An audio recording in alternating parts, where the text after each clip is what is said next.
What's up, y'all? Welcome to today's video. Aggi Out Loud. I'm back once again. I'm gonna try to keep my hand from shaking. Once again, I'm gonna be getting some new video and audio equipment in January. So until I get this equipment, I'm not gonna be able to give y'all any visuals of the topics and conspiracy theories that I bring to y'all in these videos, because I don't have the proper equipment to do that. I just have my cell phone to record right now. But I'm not letting it stop me. I'm going to keep on recording, even, until I get this video equipment. I'm not going to let that stop me. I'm just going to keep on doing what I'm doing. So, as you can see from the title from the cover of this video, this is on the Daring Woods Massacre. D-E-R-I-N-G. The Daring Woods Massacre. The Daring Woods are also known as the Screaming Woods, also known to be the most haunted woods in Britain.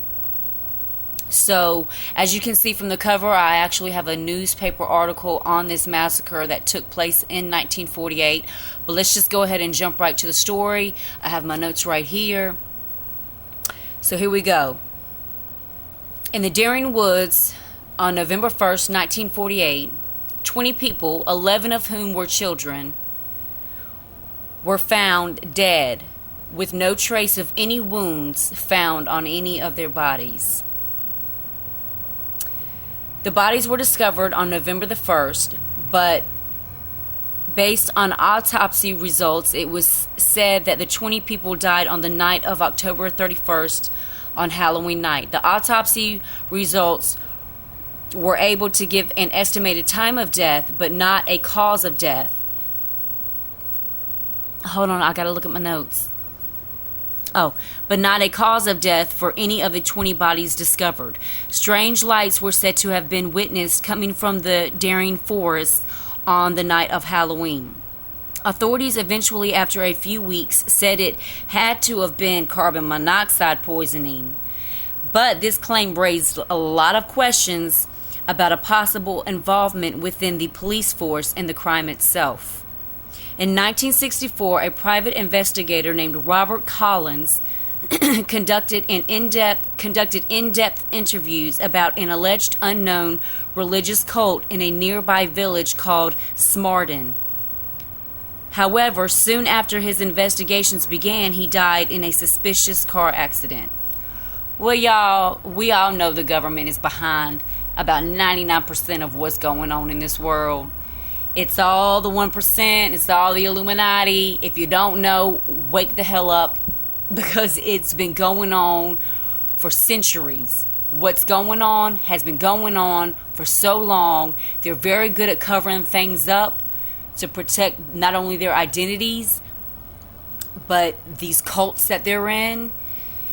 And so this happened in 1948. Now, I don't know if a lot of y'all are familiar with the Daring Woods. Like I said, they're also known as the Screaming Woods.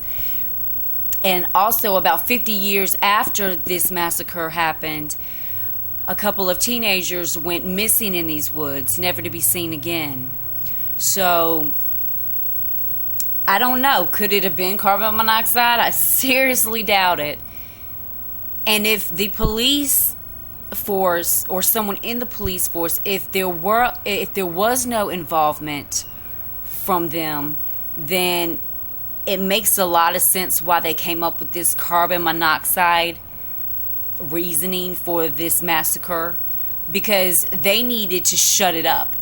They either had evidence of what happened and who did it, and they needed to shut it up before mass chaos and riots broke out. So they claimed that we came up with some evidence based off of autopsy results that it was carbon monoxide, because they don't want people to know the truth.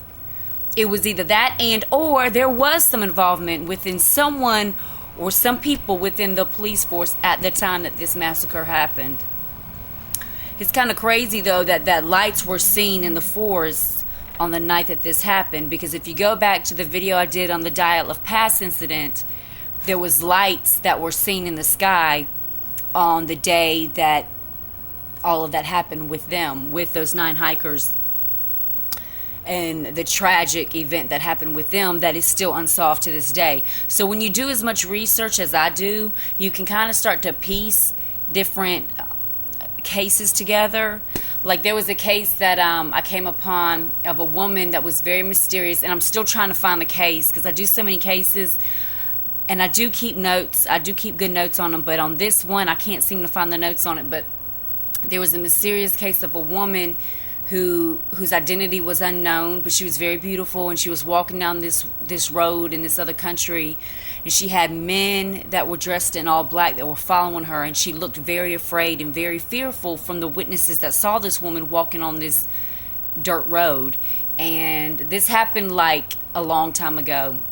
Well, it was later discovered that she had been murdered, and all of the tags in her clothes had been ripped out, had been cut out. And then there was the man that was found on a beach in Germany. I can't recall if that's exactly where he was found, but I did do a video on that. I hope I have that in my playlist. If not, then I will look for it. But to this day, his identity has been, nobody knows who he is, even to this day. And that happened near the 1940s, I think, as well. But his tags in all of his clothes were cut out as well. And I just so happen to make the connection because of all the research that I do. And I think I did a video telling everybody that I had made a connection between these two murders.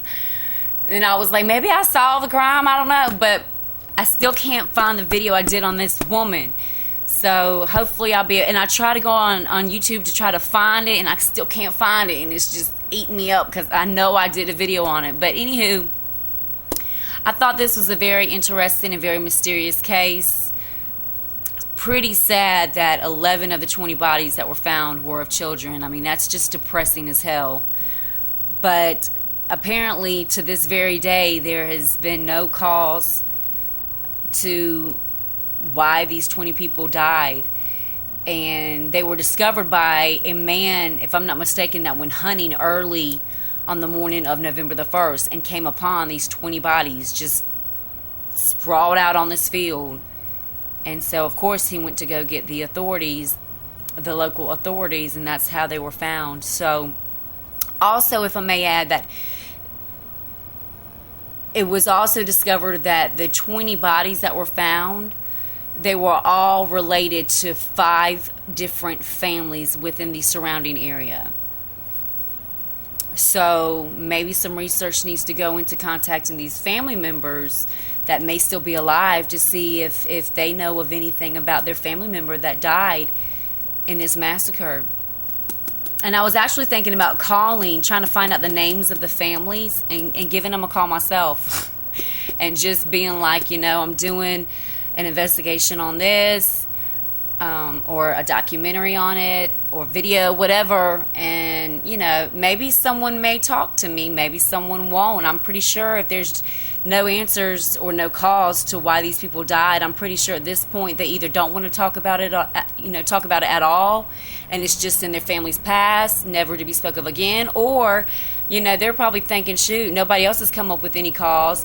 It can't hurt to tell this person about what we know. Maybe they can, find out something that we don't know, because nobody else seems to be working on it. And the case was actually closed. And as far as those missing teenagers, those teenagers that went missing 50 years later, about a few weeks into them missing, the case was closed. So it's kind of funny how everybody that goes missing in those woods, their case is automatically closed. And nobody can give any explanation to what's going on, why they disappeared. But that's the story I've got for y'all today. Don't forget to subscribe to my channel for more videos. If you have any questions or have any topics or conspiracy theories that you would like to hear me talk about, please list them below in the comment section. And if you go to my playlist and look up conspiracy theory /topics videos, you'll find a lot of videos on different topics and conspiracy theories that I have already discussed and put up in videos on my YouTube channel. I love each and every one of y'all. Aggi out loud. I'm out. Peace.